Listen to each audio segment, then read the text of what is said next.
سمن سے بات کرنے کو جی بہت چاہتا تھا، لیکن ایک تو مجھے معلوم نہیں تھا کہ وہ کس وقت گھر میں موجود ہوتی ہے، دوسرے ہمارے تعلق کا اس کے گھر والوں کو بھی علم نہیں تھا، جانے میرے فون پر وہ کیا سوچتے۔ خط بھی میں اسے اس کی ایک دوست کی معرفت بھیجتا تھا، لیکن اس بار جب اس کا خط آیا تو اس نے لکھا کہ اس نے ایک آفس جوائن کر لیا ہے۔ اس نے وہاں کا پتہ اور فون نمبر بھی لکھا تھا۔ تب میں خود کو باز نہ رکھ سکا۔ میری آواز سن کر ایک لمحے کو وہ گنگ سی رہ گئی۔ ادھر سے میں پکار رہا تھا، سمن یہ میں ہوں، کیسی ہو تم، بول کیوں نہیں رہی؟ واقعی اشہد یہ تم ہو؟ تم، کتنے دنوں بعد سنی تمہاری آواز، کیسے ہو تم؟ مجھے بھولے تو نہیں؟ وہ جیسے ہوش میں آ گئی۔ میں بھول سکتا ہوں تمہیں؟ یہ کیسے سوچا تم نے؟ تم تو ہر سانس کے ساتھ یاد آتی ہو۔ کیوں دور کر دیا تم نے مجھے خود سے؟ ایک بار بھی روک لیتی تو میں کبھی نہ آتا یہاں۔ میں یہاں بالکل اکیلا ہوں، دن تو کٹ جاتا ہے لیکن شام سے رات، رات سے صبح کرنی مشکل ہو جاتی ہے۔ میں جذباتی ہونے لگا۔ تو پھر مجھے بلا لو نا وہاں، آؤ اور آ کے لے جاؤ۔ اس کی آواز میں شرارت تھی، وارفتگی تھی۔ کاش کاش اب یہ ایسا ممکن ہوتا۔ دل چاہتا ہے سب کچھ چھوڑ چھاڑ کے بھاگ آؤں وہاں۔ میں نہیں رہ سکتا یہاں تمہارے بغیر، تم سے اتنا دور۔ کچھ دنوں کی بات ہے اشہد، تم اپنے مسائل سے فارغ ہو لو، پھر مجھے آ کر لے جانا۔ میں اپنے مسائل سے نمٹ کر دوبارہ یہاں کیوں آؤں گا؟ مجھے لوٹنا ہے وہیں، اپنے اصل کی طرف۔ تم ابھی تک ویسے ہی ہو۔ میں نے سوچا تھا وہاں رہ کر تمہارے خیالات بدل جائیں گے۔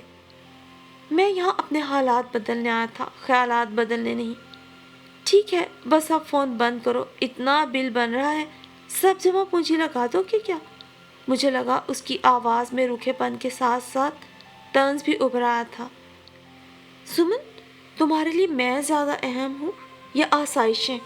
میں نہ جانے کیوں پوچھ بیٹھا، حالانکہ اب یہ سوال غیر ضروری تھا کہ ہماری محبت اب اس نہج پہ پہنچ چکی تھی۔ محبت دنیا کی اہم شے سے ہی اشد، لیکن محبت کو کھایا اور پیا نہیں جا سکتا۔ پھر اچھی زندگی گزارنے کی تمنا کرنا اور کوشش کرنا کوئی بری بات نہیں۔ جانے تم کیوں خواہ مخواہ جذباتی ہو جاتے ہو۔ بہرحال اتنی دور سے یہ بیکار بحث کرنا عقل مندی نہیں۔ میں خط لکھوں گی تمہیں تاکہ اپنا نقطہ نظر واضح کر سکوں۔ ٹھیک ہے، خدا حافظ۔ میرا مزید کوئی بات کرنے کو جی نہ چاہا تو فوراً فون بند کر دیا۔ اور اس روز سمن سے بات کر کے میری تنہائی اور اداسی دور ہونے کے بجائے مزید بڑھ گئی۔ پھر اگلے روز اچانک ہی احمر چلا آیا تو میں اپنی ساری اداسی، ساری کوفت بھول گیا۔ خبیث آدمی مجھے یہاں بلا کے خود بھاگ گیا کہیں اور یہاں تنہائی اور سردی نے مجھے مار ڈالا ہے۔ میں نے اسے گلے لگاتے ہوئے کہا، سردی تک تو ٹھیک ہے لیکن تنہائی، حد ہو گئی یار، اتنے دنوں میں سے ابھی تم اپنی تنہائی نہ ختم کر سکے۔ تنہائی دور کرنے کا سامان تو یہاں ہر جانب بکھرا پڑا ہے۔ اس نے ایک آنکھ دبائی۔ فضول کچھ نہیں، میں یہ سب کچھ کرنے نہیں آیا یہاں۔ میں نے اسے گھورا۔ ساری زندگی گھونچو ہی رہنا، وہ بڑبڑایا۔ شراب خانے میں بیٹھ کر بھی نہ چکنے والا احمق ہی کہلائے گا نا۔ بات تو تبھی ہے نا، اتنا با اختیار تو ہونا چاہیے بندے کو۔ میں مسکرایا۔ اپنے نفس کو مار کر غازی کہلانے کا کوئی شوق نہیں ہے ہمیں۔ ہمیں تو اس میدان میں شہید ہو جانا پسند ہے بھائی۔ اپنی اپنی سوچ ہے، خیر کیا پیو گے کیا کھاؤ گے؟ آج تم مہمان ہم میزبان، سارا دن اپنا ہے۔